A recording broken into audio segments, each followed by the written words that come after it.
What's up, everyone? I'm so glad that you're joining me this week. I'm your host, Ryan McCarty. We talk about everything people, culture, engagement. So this week, I'm so glad that you're here. Welcome to Champion Your Culture. Yo, here we are at Champion Your Culture. What's going on, George? Hey, not much, man. I'm so glad to be here today. I'm so glad that we got a special guest in the house that I'm excited to be talking to as well. And so the better half is in the building. Katara is here. That is awesome. I finally got her on our podcast. I've been asking her every week since we started, and she's been like, no. Finally got her on here. I'm kidding. Sis is busy. She's doing some things. She's got a lot to talk about, a lot to share with us today. As always, we want to welcome everybody today to Champion Your Culture podcast. Ryan and I, as we said, we're excited to have everybody here. As always, join in the conversation. Especially with Katara, there's going to be a lot of insight, I believe, a lot of wisdom shared, and a lot of opportunities for you who are joining us today, especially our Black and people of color.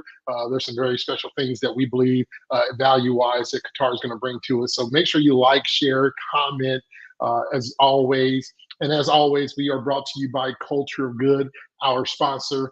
We're excited about that as well. So let's just move on into it. I want to get real down to earth and allow Katara, if you would, just share a little bit about who you are, what you do, and let's get in this conversation. I'm excited. Awesome. Well, first of all, thanks for having me, you two. We usually are just at a table eating food and hanging out, having drinks. So it's a little bit of a different setting, but I'm excited to be with you all and everybody that's tuning in. Thanks for tuning in. I'm excited to have this conversation with you today. I'm Katara, and I'm actually married to Ryan. 26 years in February. Not yet. No. Well, in February. Yeah, we'll be married 26 years, George. I don't move forward until it's actually. That's true. Yeah, we don't claim 26. But not yet. It's 25. 25. So, so we've been married a quarter of a century. I just celebrated 17 years Saturday, so congratulations. We're there. We're crawling behind you. We're crawling. You are. It's a milestone. It's a milestone. It is. So we've been married. We've been married for 25 years. We have two amazing daughters. They're grown girls. They're grown folks. And I am the founder and CEO of Katecha Corp, which is a technology company that I launched in 2020. And we build app-based resources, well-being resources to support Black people and people of color, specifically Black women. And we launched our first app, Excel app, in August of 2020. I'm also a certified personal development coach and organizational coach. And so I specifically coach Black women and women of color one-on-one. And then I'm focused on building out the app and just making it even better. So that's a little bit about me and what I do. Yeah. I love this. Just a little bit. By the way, everybody. Yeah. What's that? I was going to say, by the way, she talked about your two daughters, my sisters. She said they were grown, but they are grown and gifted as well. And so the whole family's got a lot of great things going on, and following in the queen's footsteps. There's a lot of great things going on for that. Thank you. I take all the credit for how awesome the girls are.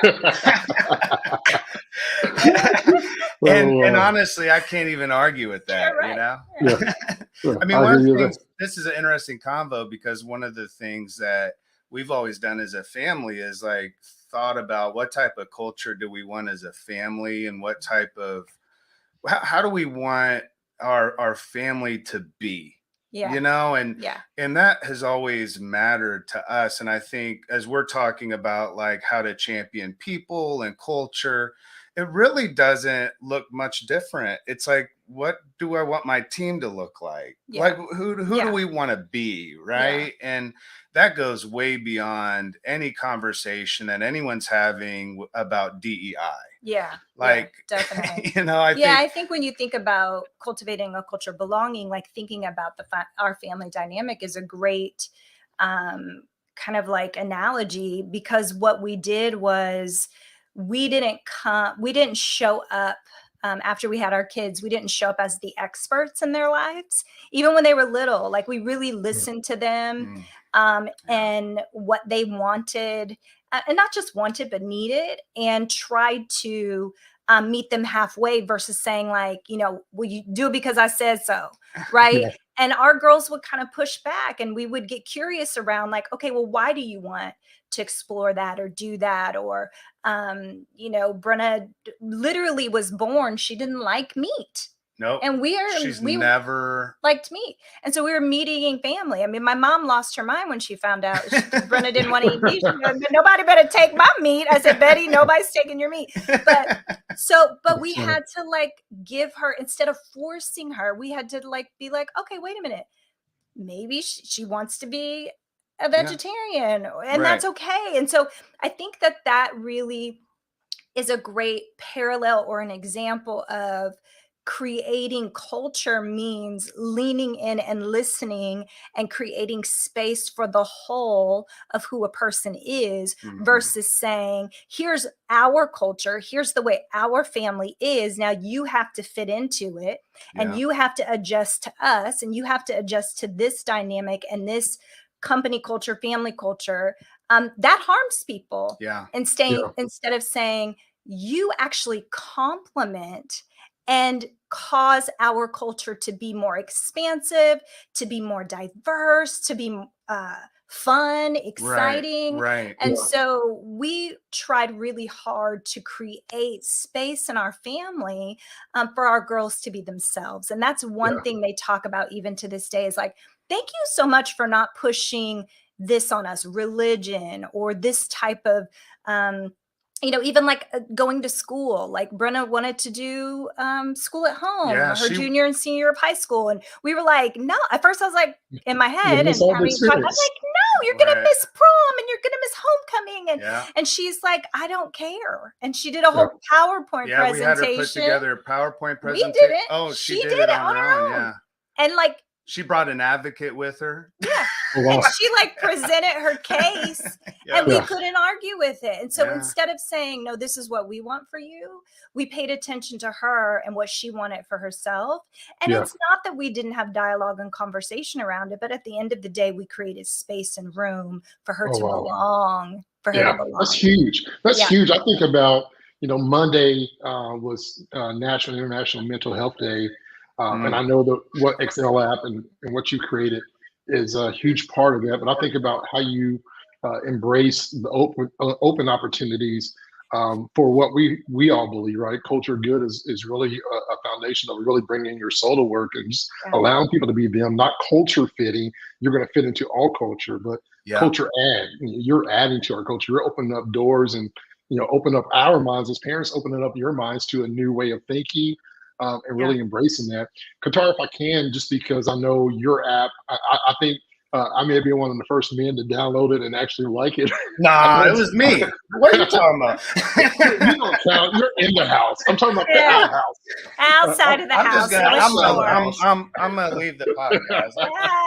Go ahead. Yeah, you got this. What does that mental part of it as a Black woman? And I know we haven't dug really deep into your story, and I don't know how deep you want to go, but feel free to talk about the mental aspect for Black women and people of color in particular. Yeah, I mean, the reason why I created the app was because in 2020, I was reaching for well-being apps that I normally go to, some of the top mainstream meditation apps, and they were missing it. They weren't speaking to what the Black community was going through in 2020. COVID was impacting us disproportionately. The oppression that exists in our community was being exacerbated at that time.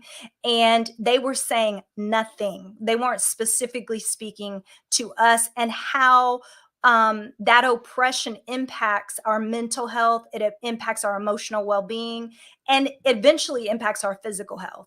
And so I was very, very frustrated because I thought if no other time these mainstream well-being resources should be pushing out content specifically for us because it was stressful. It was fueling anxiety and the oppression, watching those killings of Ahmaud Arbery, hearing about Breonna Taylor, George Floyd play out in our news feed, a news cycle, and watching that and hearing people commentate over it was a level of trauma that my community had really never, I mean, we experienced trauma because of systemic racism, but it took it to a whole nother level. And so I thought, well, if it's not there, if there's not a resource, why I should create it? Why not me? I need to create the very thing I was looking for. And so, and the reason why I made it specific to Black women and women of color is because of all of the oppression we face. You know, the patriarchy, systemic racism, anti-Blackness. And so all of that weaving through life in our bodies weathers us. Yeah. And if we, you know, I thought at the time, you know, I meditate, I do breathwork techniques, I have a coach, I use coaching techniques in my own life. What if I could put that all into a resource that was easily accessible for Black women and women of color, that in real time, when we experience a microaggression, we can reach for our app, run to the bathroom, put our AirPods in and do some breath work, right? To move that trauma and to shift our parasympathetic or sympathetic nervous system from fight, flight, and freeze into a state of calm. And so, you know, it came from a place of not, oh, I'm going to start this tech company. Oh, I've always wanted to have an app. Like, that was not even on my radar. It wasn't a set of goals that I had. It was from a place of need, what I needed and what I believed other Black women were looking for. And sure enough, a couple years later, here we are, and we have 17,000 downloads and we're in 55 countries. And award-winning app too. Award-winning. Webby Award. We got a Webby Award. I mean, that's that's crazy. We were selected to be anti-racist technology pillar with MIT Solve. I was selected to be in the inaugural cohort for the Highland Project, which is supporting and investing in Black women. I've also just got selected to be a part of Rock Health Summit Innovation Fellows. So people are seeing like, oh, hey, what you're doing matters. Yeah. And they're coming along and rallying around and supporting this work because it's imperative specifically for Black women and women of color to prioritize their mental and emotional health. We can't dismantle these systems that oppress us, but what we can do is move that stress, anxiety, and trauma through our bodies so that we can live overall healthier lives. And what do you find? I think this is just so amazing because isn't that like where creativity as far as the app came out of, and you talk about it being like a download. Yeah. Even from your ancestors, you know, like their moments. I know that we spent time together and you'd share those stories. And I just think it's so powerful because I get to hear some of this stuff. Like I get to hear who downloaded the app, and we don't want to name names, but like some people that really need this app who've lost loved ones throughout what you're talking about and so forth. Like, what are some of the outcomes that you've seen, testimonials from women as far as those that have used the app and how it's been beneficial? Yeah, I mean, you know, one of the main things that we hear is, oh my gosh, I opened your app and I saw somebody that looked like me. Yeah. I heard a voice that sounds like me. Culturally responsive resources. We're not dancing around our issues as Black women. And so our meditations are catered specifically to us and our needs. And so what we're hearing is they're seeing and hearing representation, which for the users breaks down a barrier just like that. As soon as they open the app, it's like one of our users was like, I was so relieved. Like I saw a woman that had coils in her hair and I heard your voice and I just knew that I was in a safe space that was centering me. And so that's been a common thread throughout when we hear users response to downloading and using the app is like, oh, this, I see me, I hear me. And when we have those barriers removed, then it creates easier access, right? And this feeling of, hey, I belong here. And there's space that has been created for me to lean in and heal and to move that stress, anxiety, and trauma through my body. I'm not going to be more traumatized by coming because that could happen too, right? Because a lot of well-being resources, places, and spaces are created by people of color. Is that the issue with like DEI work? 100%. Because that's what I'm finding. And George, you're in the DEI space, and that can be very problematic. Yeah. Like, I mean, let's be real. Like a company has like, I've seen companies, they have like majority white people. They end up having a few like Black people that are employees, and they have one of them do the DEI, like they're a DEI. I mean, it's just so problematic. It just is like there's no real work being done. Yeah.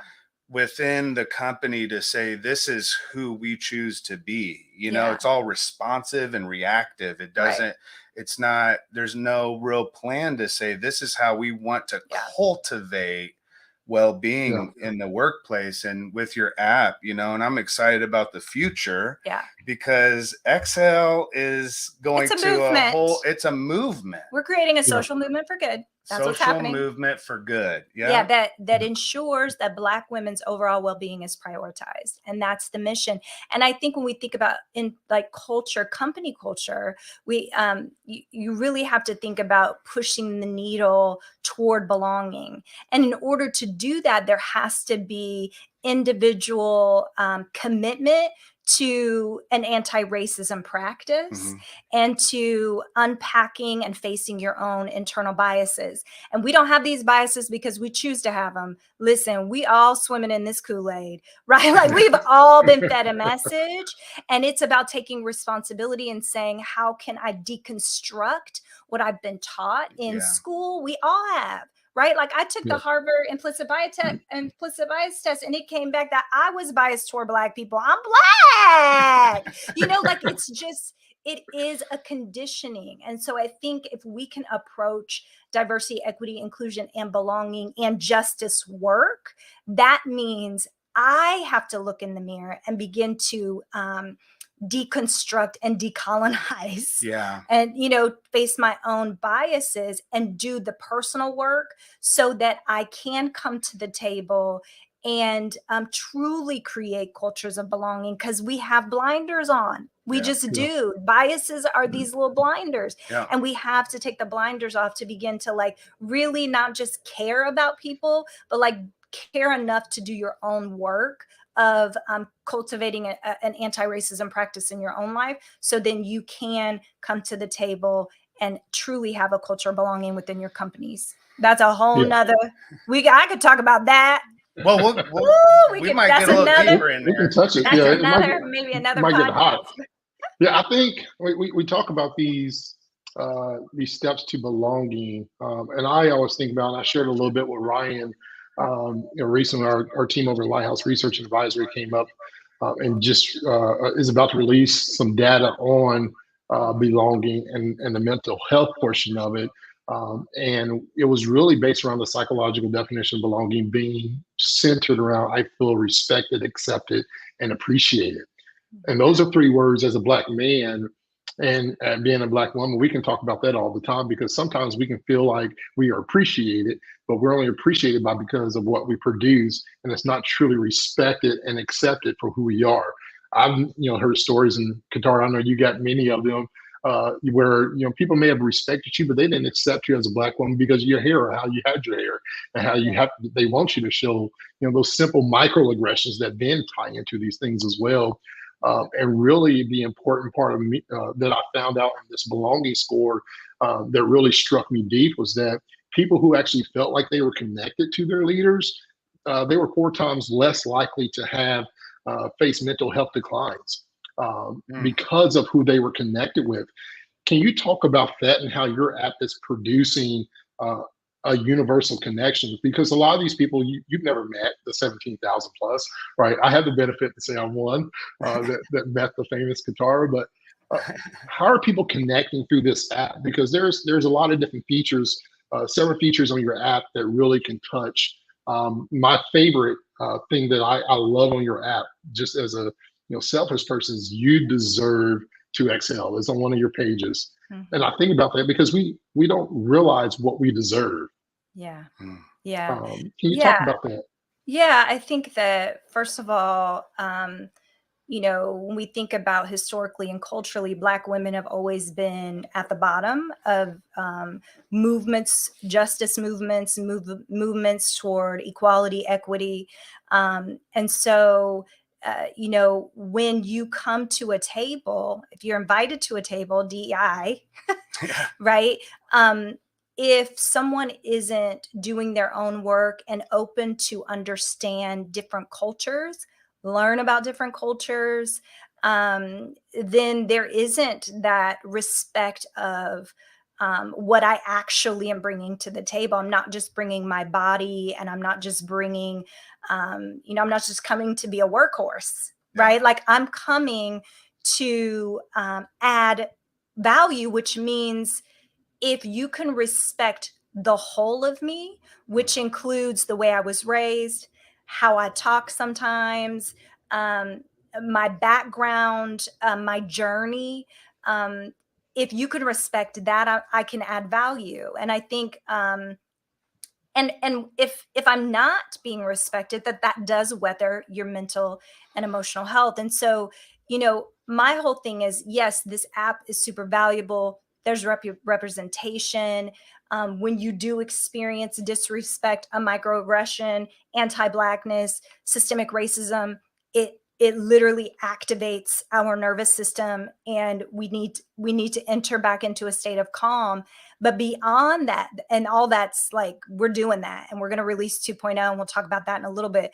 But and I want to say that this is about a social movement ensuring that Black women's mental and emotional overall well-being is prioritized. And I think and the reason why I state my mission statement like that is because it's not on Black women to ensure that. It's on Black men, white women, right? Like, it's on other people to ensure that for us, and to, again, create and almost like push back the walls and create space for all of who we are as Black women and what we bring to the table. And again, that goes back to historically and culturally what we've been taught about Black women. I coach Black women all the time, and I have to really, a lot of my clients have to remind them, like, self-care is important. Like, it is self-preservation for us. And so take time out for yourself, right? Like, push the pause button, stop giving until you have nothing. We can't keep pouring from, an empty cup, right? Like, we have to begin to take care of ourselves.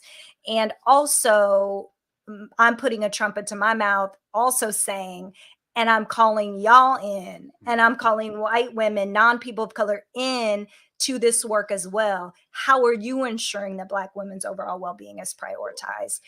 Because then if we're creating those spaces and places, I mean, what we already bring and what we already have created underneath these hands of oppression, these systems of oppression, what we're still able to push through and create and build is amazing. What if we didn't have to push through all of that nonsense, right? Like, what else could we create? So I'm really passionate about that, if you can't tell. What else could we create? That kind of leads into this conversation, because with this week being the week that on Monday was World Mental Health Day and awareness around that, and like, you're in a creator mode now again, because Exhale's been here for a couple years. You're in 55 countries. Yeah.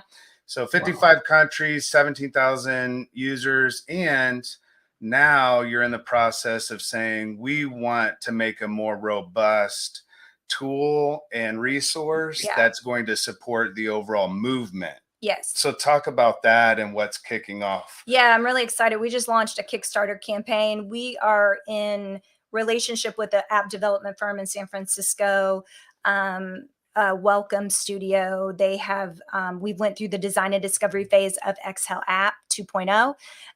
It's just sleeker, easier to navigate, has more robust resources in there. It'll have a paywall. It's a freemium model. We'll be able to sell to corporations and companies and organizations in bulk. So if you're out there and you're interested, hit me up, so that you can provide a well-being resource to your Black. You can actually start buying. Yeah, we can do that now. Subscriptions now on Kickstarter. Right? Yes, on Kickstarter. You can go on Kickstarter. So I'm launching a Kickstarter campaign because I believe, what I want to do is build this in community. Yeah. With community. And as we've all heard in the last several years, and if you've been around listening, it's hard for Black women to raise capital. It's hard for us to even get in front of the right people that are willing to invest, and not only invest capital, but invest capital in a Black woman that's creating a resource for Black women. Oh my God. It's been a whole journey trying to raise the money. I've not done any of that work around that, but I've been with you in some of those conversations, and it's an entirely different reality when I walk into a room around that type of thing as a white middle-aged male. Yeah. It's more challenging for us. It's night and day, really. Yeah. And so first of all, I think it's just one of the most bravest things I've ever seen you do. Oh, thanks, babe. And I just think it's it's interesting because I don't understand how 17,000 women could be using an app for well-being and that not be what was the word you used, George? Not appreciate it, but respect it. Yeah, respect it. There should be some respect with a viable product, even if it's just like it's a viable product, but it's out there. And so I know the struggle. And so part of what you decided to do was, okay, maybe we can't go the route of a traditional investment because of the realities that you're facing, and so let's do something different, empower ourselves to go reach to community. Communities are always, specifically people I'm in relationship with, the Black community, Black women have always rallied, and so I'm asking everybody to join this movement. If you're asking, like, I want to be a part of ensuring Black women's overall well-being is prioritized, well, this is a way you can get involved right now, today. You can go to our Kickstarter campaign. We're raising money to be able to actually build 2.0. We're raising $85,000. That will cover the build of the app and also Kickstarter fees, because they charge fees, and as they should. So, we're trying to raise that money to be able to do to do the build and to release this product and market hopefully in Q1 of next year. So I'm asking everybody to get involved. Call your cousins, call your auntie, them, call uncles, best friends, foes, in-laws, outlaws, call them all. And if we all come together and give a little bit, I think our minimum gift is $50. And I was like, if we had 1,900 people give $50, I think we'd be there. And so what if, and you get a free subscription to Excel to either use or to gift to someone else. So I need people to support. Because this is a worthy cause. I'm not doing this just for me. I'm doing this for Black women across the globe. I was creating it for us here in the United States, and this started reaching beyond our borders because I think the message, there's oppression everywhere for Black women and women of color. And so I think it's resonating in other spaces and places as well. So Kickstarter campaign launched last Friday. Awesome. And we are 1% funded over the weekend, which is, we're moving the needle. Need y'all to get involved. Yeah, we definitely. Ryan, do we have a video that you want to show? I know we're almost out of time here, so I'm not sure. Should we do that? Yes. All right. Yeah, we'll go ahead and kick it off. We're going over today. We're extending five minutes. Let's do it. All right. Here's Katara and the Kickstarter campaign video. I am the founder and creator of Exhale app. Exhale is an emotional well-being app to support Black women and women of color in their well-being journey. I got the idea to create Exhale app in 2020, the spring of 2020, when I was trying to manage my own stress and anxiety, and I was reaching for apps to help me and support me, and they weren't addressing what the Black community was going through during that time. And so I thought I should probably create the very thing I'm looking for. So I got to work in the spring and summer and was able to launch our minimum viable product in the App Store and in Google Play in August of 2020. And really, it's been this beautiful, amazing resource that we've been able to offer to Black women and women of color, where when women go to the app, they can see themselves reflected back to them. We're speaking directly to the way in which we're forced to weave through life in our bodies. And it's been an amazing resource. We have 17,000 downloads and we're in 55 countries. Super proud of that. It's resonating with women. It is a resource that they can turn to where there's representation, and our stress is being decreased when women go to Exhale app. So I'm really excited about the growth we've had so far, but we're at the point where we can take it to another level. We can grow it even more. And the way we're doing that is building 2.0 of Exhale app, a newer version, a more robust version that will have more resources within the app. And so I can't do that alone. And so I'm reaching out to you today to see if you'll help me in my vision to prioritize Black women's overall well-being.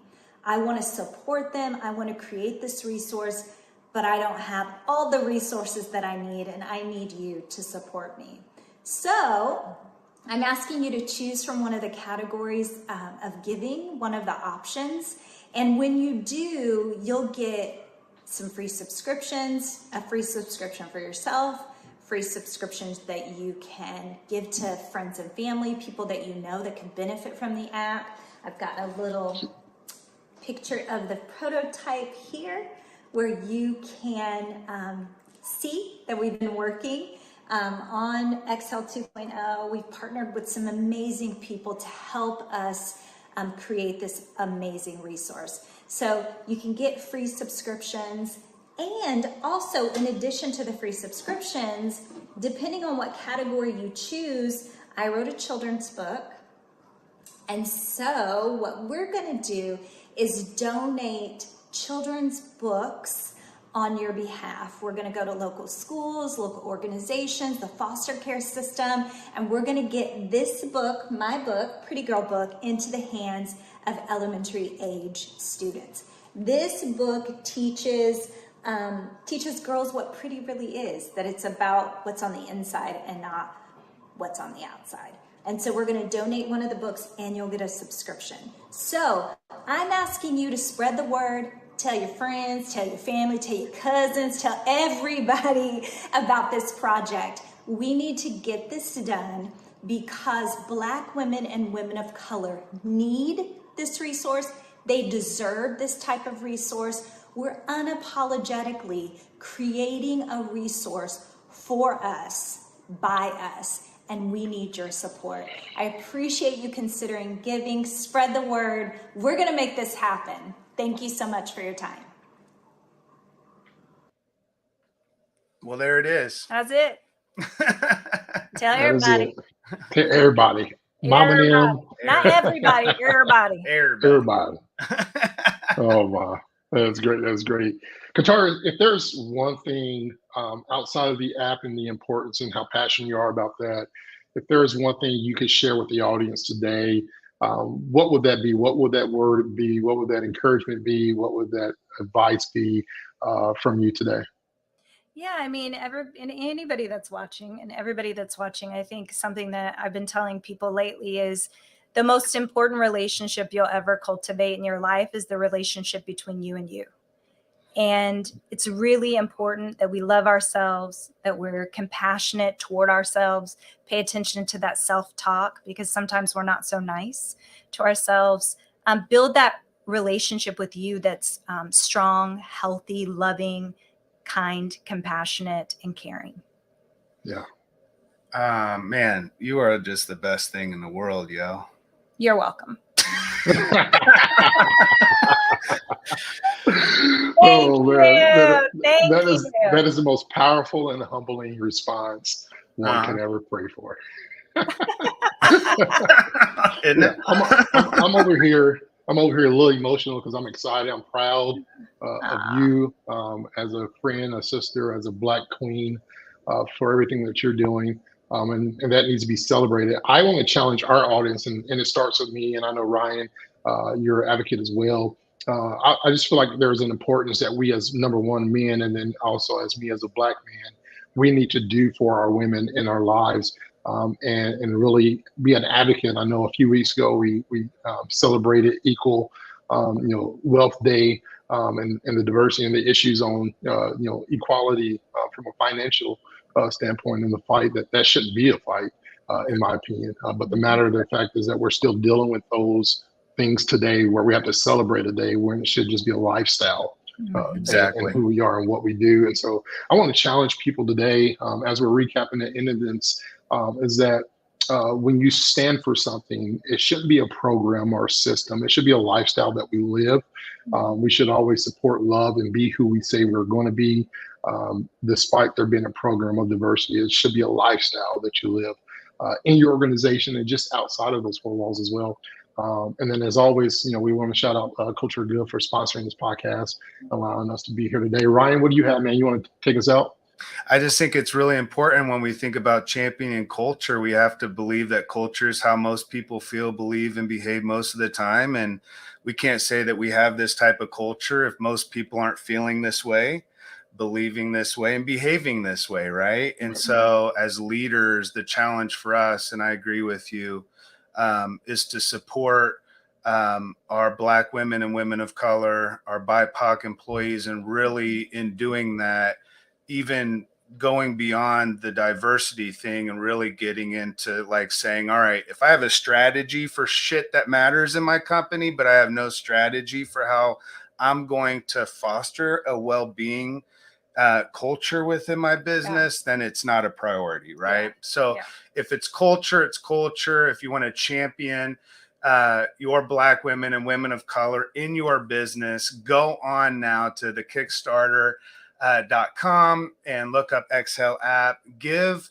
And when you do donate, like she said, you'll get multiples of subscriptions that you can gift that then when we go live and when Katara has Exhale 2.0 live. And we're real excited about what the future holds for the movement as we prioritize Black women's well-being and mental health. So Katara, thank you so much for being on today. Thanks. I guess I'll see you later. Yeah, see you tonight. Cool. See you for dinner. Awesome. George, when am I going to see you next? Hey, I'll be back there in a few weeks. Awesome. Yay, so the weekend of the 21st. We'll have cocktails. That sounds good. And hey, if you're on with this too, just make sure that you connect with George and I, and we're going to have all the links to connect with Katara in the comments, and put that video that you watched today on all the socials as well, so you can spread that out. Share it with everybody that you know. If it's a movement, we need you to get behind it. We're not inviting you to be a part of the movement. We're saying, hey, come alongside of us and let's lead this together, and let's make an impact and really prioritize Black women's well-being and mental health together as a community. So thank you so much for being on. Champion Your Culture this week, and we will see you back next week. George, I love you. Love y'all. Peace. I love you all online. Peace out. We'll see you next Wednesday, 10 to 10:30. Bye.